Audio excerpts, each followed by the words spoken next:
అందరికీ నమస్కారం. ఆంధ్రప్రదేశ్లో లేటెస్ట్గా డెవలప్ అవుతున్న ఒక ఇండస్ట్రియల్ రెవల్యూషన్ గురించి ఇవాళ మనం మాట్లాడుకోబోతున్నాం. మీరందరూ వినే ఉంటారు రామాయపట్నం పోర్ట్ గురించి. రామాయపట్నం దగ్గర బీపీసీఎల్ రిఫైనరీ ఎస్టాబ్లిష్ చేయడానికి ఇంట్రెస్టెడ్గా ఉండి దానికోసం చర్చలు జరిగాయి. గవర్నమెంట్ ఓకే అంది. సో అటు స్టెప్స్ పడుతున్నాయి. సో దాని గురించి మాట్లాడు. బీపీసీఎల్ ఆంధ్రప్రదేశ్ రామాయపట్నంలో 96,000 కోట్ల పెట్టుబడితో ఒక రిఫైనరీని ఎస్టాబ్లిష్ చేద్దాం అనుకుంది. దానికి ఆంధ్రప్రదేశ్ గవర్నమెంట్ వాళ్ళకి 6,000 ఎకరాలు ఎలకేట్ చేసి 75% క్యాపిటల్ ఇన్వెస్ట్మెంట్ మీద సబ్సిడీ ఇస్తుంది. ఎందుకు ఇవ్వాలి సబ్సిడీ?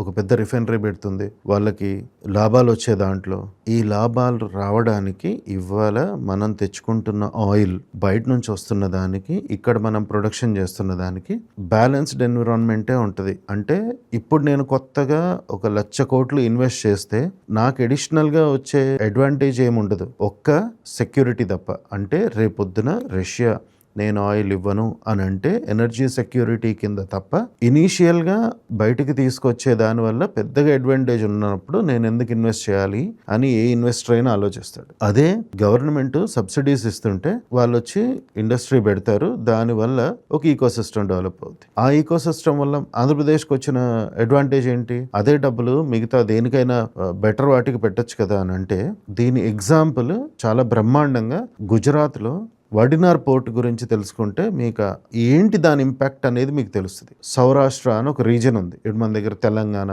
ఆంధ్ర, కోస్తా, రాయలసీమ అంటాం కదా, అలా ఎంటైర్ సౌరాష్ట్ర ఎలా ట్రాన్స్ఫార్మ్ అయ్యింది అనేది మీకు ఇది క్లియర్ ఎగ్జాంపుల్. అది ఆ refinery same metric ton refinery ఇంచుమించు ఒక రీజియన్ని ఎలా ట్రాన్స్ఫార్మ్ చేస్తుంది అనేది. ఇక్కడ ఏం జరుగుద్ది ఏంటి అనేది ఏం మాట్లాడక్కర్లేదు, ఓన్లీ దాని గురించి మాట్లాడుకుందాం. అక్కడ వడినార్ రిఫైనరీ పెట్టినప్పుడు అక్కడ కూడా ఇనిషియల్ గా స్టార్ట్ అవ్వడానికి దే హ్యాడ్ ట్రబుల్స్. ఏది బ్రిక్ బై బ్రిక్ వెళ్తుంది తప్పితే ఇమీడియట్ గా ఎక్కడ స్టార్ట్ అవ్వవు కదా, they have their own challenges. కానీ ఎస్టాబ్లిష్ అయిన తర్వాత ఇవాళ వడినార్ పోర్ట్ చుట్టూ 1,50,000 ఉద్యోగాలు. 1,50,000 ఉద్యోగాలు అనేది ఒక వడినార్ పోర్ట్ ఇచ్చిన 3,000-4,000 ఉద్యోగాల వల్ల ట్రాన్స్ఫార్మ్ అయింది. ఏందో వచ్చే 3,000-4,000 ఉద్యోగాలు అని అంటారు కదా, దానికి ఇది ఎగ్జాంపుల్. ఒక రీజన్ మొత్తం ఎందుకు అప్లిఫ్ట్ అయ్యింది అన్న దానికి మీరు ఎంతసేపు రిఫైనరీయే చూస్తారు కానీ ఆ రిఫైనరీ నుంచి వచ్చే ఏమేం బై ప్రోడక్ట్స్ ఉంటాయి? Petrol, diesel, jet fuel by products ఉంటాయి కదా, అవి పాలీ ప్రొపెర్లీన్ అని ఇంకా మిగతావి. ఈ బై ప్రోడక్ట్స్ వల్ల చాలా కంపెనీస్ ఎస్టాబ్లిష్ అవుతాయి. దాని చుట్టూ అగ్రికెమికల్ కంపెనీస్ ఉంటాయి, ప్లాస్టిక్ కంపెనీస్ ఉంటాయి. ఇలా చాలా కంపెనీస్, పెద్ద పెద్ద కంపెనీస్ వస్తాయి. జియో వస్తుంది, అదానీ గ్రూప్ వస్తుంది, ఇలా చాలా గ్రూప్స్ వస్తాయి. వాళ్ళకి కావాలా బై ప్రోడక్ట్స్. దానివల్ల మీకు ఏమవుతుంది?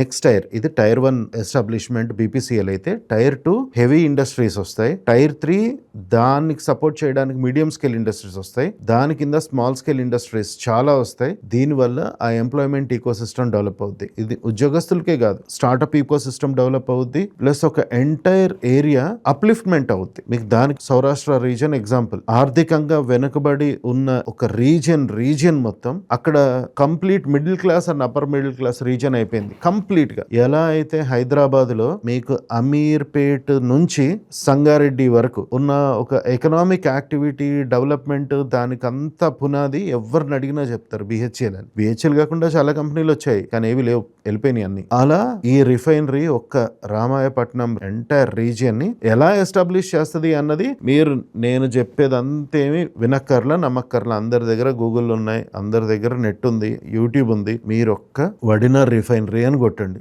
సౌరాష్ట్ర రీజియన్ ఎలా అప్లిఫ్ట్ చేసిందో మీకు తెలుస్తుంది. That's it. Thank you.